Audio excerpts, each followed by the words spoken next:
A good number of Indians are making it through the educational system by a lot of perseverance, a lot of, I suppose, compromise on their parts.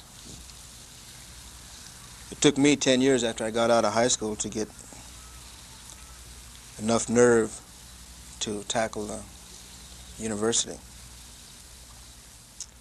What Indians are doing now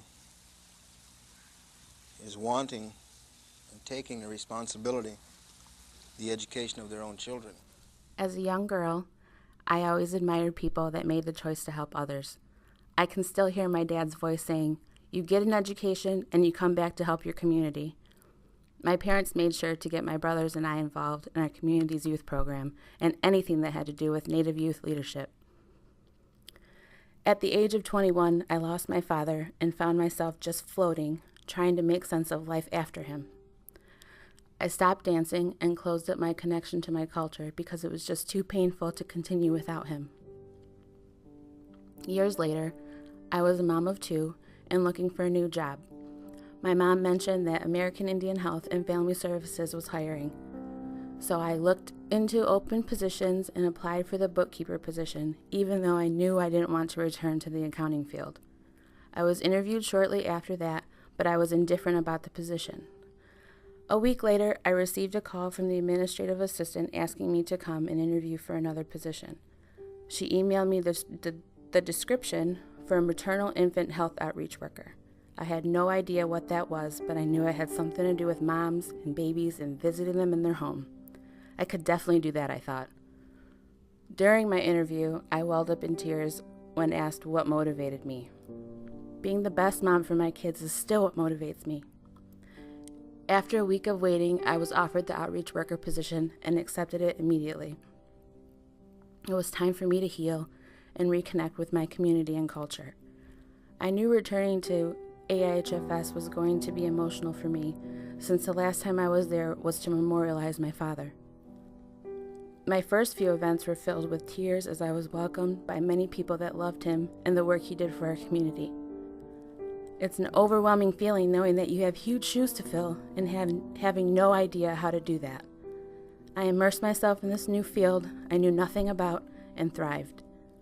I found my own experiences as a new mom were helpful in connecting with the families I worked with. My kids have grown up right alongside theirs. My time with that program has helped me be a better mom and wife. I take pride in knowing that I helped other families improve their lives for the sake of their children. This month, I celebrate my 6th year of employment at AIHFS, and this time I've been given numerous opportunities to grow into the woman I am today.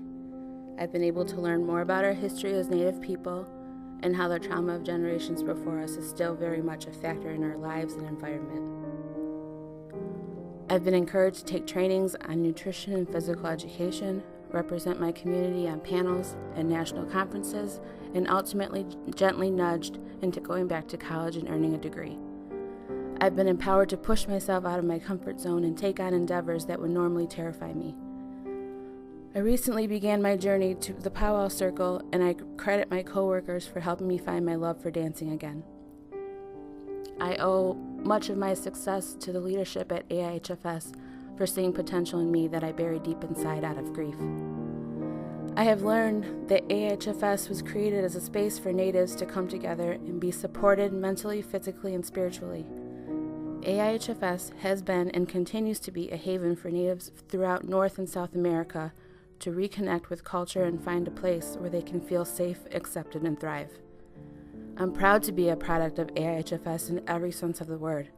I often get asked how I found my job. My response is always the same. I didn't find it, it found me.